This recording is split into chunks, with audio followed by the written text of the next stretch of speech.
Hello all, James here, and if you're wondering why I'm more red than usual, it's three reasons. One, I couldn't get the backdrop out because I'm rejigging the office and it's trapped, so now I've just got the normal background, I guess. Two, the microphone was muted on the first good take I did, and then three, on the second good take, 2/3 of the way through, my dad wandered in. I didn't even know he was in the house, just uninvited, just popped in. So anyway, that's the reason why. But today, I wanted to talk to you about now former WWE performer and wrestler Carmella, going by her real name of Leah Van Dale, because, of course, Carmella is trademarked by WWE. So for those who do not know, Carmella's contract was not renewed by WWE after 12 years with the company, with the last 2 years seeing Carmella off television completely while she was pregnant and then raising her child with her husband, Corey Graves. Now, Carmella is very butthurt about the whole situation and of WWE's treatment of her, which I guess is sort of fair enough to a point. But immediately after the news became public, Carmella, or Leah, or however you want to call her, booked a slot on a podcast with somebody you've never heard of to air her grievances. Now, some clips made the rounds on social media, like a trailer almost, a couple of days ago, which sort of painted Carmella out to be a total crybaby and spoiled and entitled and even resentful towards WWE, and even at one point resentful towards her husband Corey Graves for keeping his job while she didn't get to keep her job, or at least it came across that way to me. Then Carmella subsequently posted on social media to listen to a podcast interview first before judging her. So, dear viewer, that is exactly what I did, just so you didn't have to, and boy, did you not want to. The podcast is hosted by some nobody who was apparently on 16 and Pregnant or some other MTV crap like that, and now currently has 7 brats, and this somehow qualifies her to have a highly engaged with show on Podcast One, and also many social media followers. Welcome to 2025. Now, Barely Famous, as the podcast is aptly titled, uses rhetoric in the description like Carmella speaks her truth and vibing and all that shit. So you know this show is aimed exclusively at people who are thick as fuck. The TikTok generation, basically. The host is atrocious because she has no idea about the inner workings of wrestling, or it appears any idea about any subject at all, including basic English. So the host also interjects constantly with the usual okay, every sentence, and then she just cuts in whenever she sees a chance to get herself over, I guess. And if that wasn't bad enough, the editing of the audio and the quality of the audio is so bad that even Conan and Disco Inferno would be left shaking their heads. What I'm trying to say here is I took a bullet for you guys, so appreciate it. Now, I listened to this interminable WWE Didn't Renew Me pity party segment of the podcast. Thankfully, it was at the beginning. And there's pretty much nothing on there that wasn't accurately portrayed by the social media clips beforehand. So just watch that instead of the full show, I implore you, if you must. Now, here's the situation. Carmella hadn't been featured on WWE television for years in any meaningful capacity. Now, then she started suffering from drop foot syndrome and then nerve damage in her leg, and she was gone for 6 months between 2022 and 2023 for a 6-month span. And then after a brief return to the ring in February 2023, Carmella once again disappeared, and drop foot wasn't getting any better, and she also fell pregnant, and so therefore she couldn't wrestle, obviously. Now, basically, Carmella has been neither use nor ornament to WWE for the better part of 3 years now, but the company still paid her, and this is just minimum, by the way, $250,000 per annum. And yet, in this interview, she couldn't come across as more ungrateful if she tried. Now, we should all be so lucky to work for a company who pays us huge money to rehab and have kids for 3 straight years and make pre-tax at least $750,000 in that time frame. And keep in mind, it could have been way more than that, but that's the bare minimum that a main roster worker earns in this time period. It's now $350,000. But anyway, after Carmella's pregnancy announcement, WWE froze her contract for 7 weeks before reactivating it without Carmella's knowledge, which that is a genuine complaint.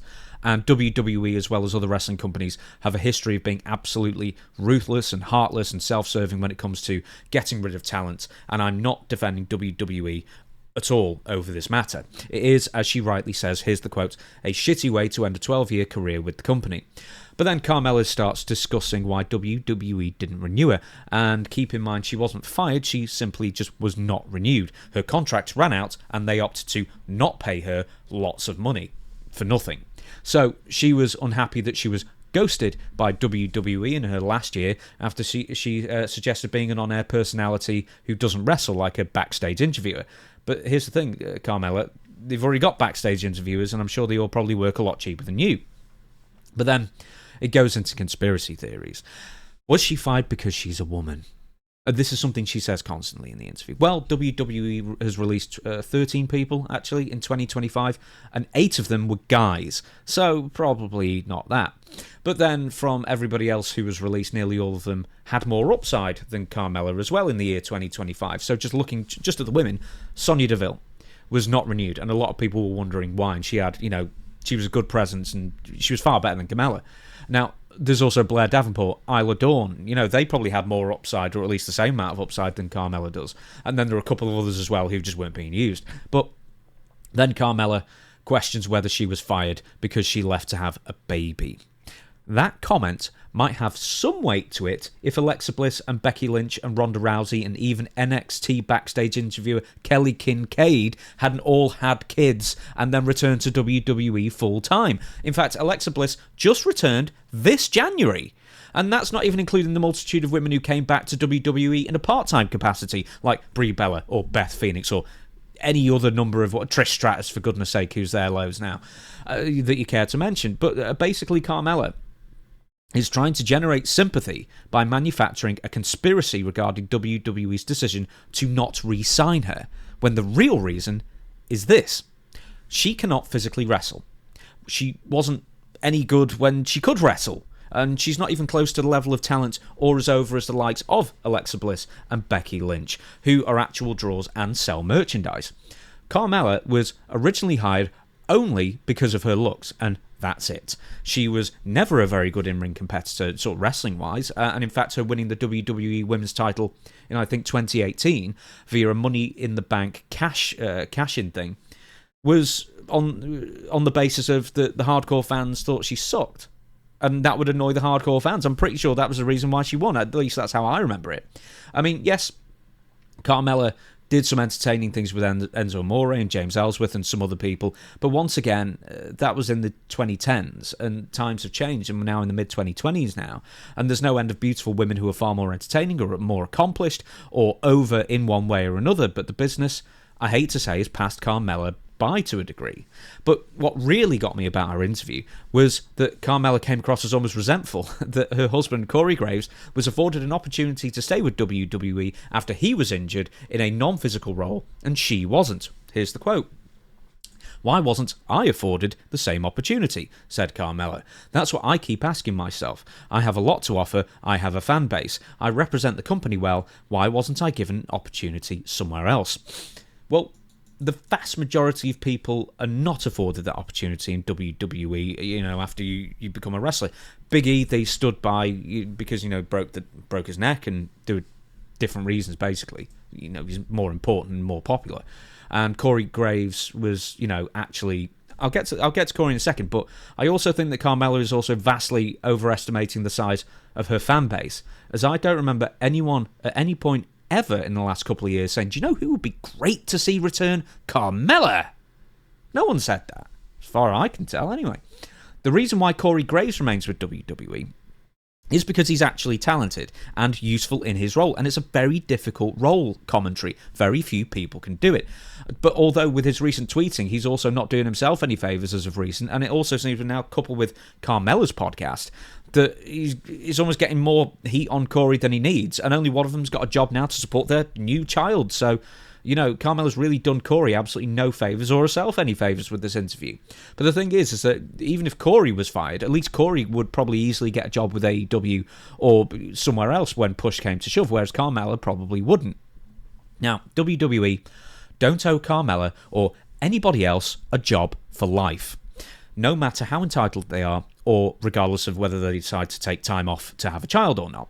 For right or for wrong, you're an independent contractor, and them's the breaks. As Dutch Mantel always says, you get hired to get fired. And the fact that Carmella never performed anywhere other than WWE makes me think that nobody has ever actually clued her into this fact. Or worse yet, Carmella actually bought into the myth that we here at WWE are a family. You're not. You're expendable, just like everybody else is expendable. So here's some free advice. Enjoy the years of free money that you got for doing absolutely nothing in return. Stop complaining, and if you were serious about wanting to stay in the wrestling business, I'm sure you'd continue your rehab and take independent bookings when you're healthy enough. In the interview, she was complaining that she was going to a spine specialist to get healthy. Well, just do it for yourself.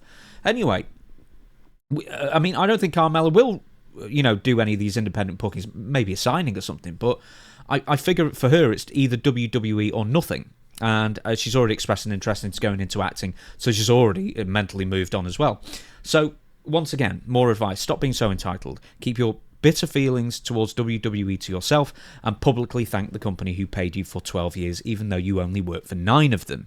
And once again, if you do that, then you might end up back in WWE one day as well, whereas this, you just seem bitter. And not only WWE, but maybe other wrestling companies might not want to hire you on that basis.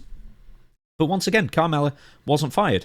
WWE opted to not renew her contract. The contract ran out, and the relationship reached a natural conclusion. Everyone else who WWE either let go or didn't renew recently has publicly expressed gratitude to the company, and off the heels of their WWE runs, they'll be able to command a higher price on the indies, or for signings, or whatever else they wish to do if they choose to stay in the wrestling business. The bottom line is, play the game, be grateful, and for what you've got especially, because you are owed nothing. So like, comment, subscribe, and have yourself a good one.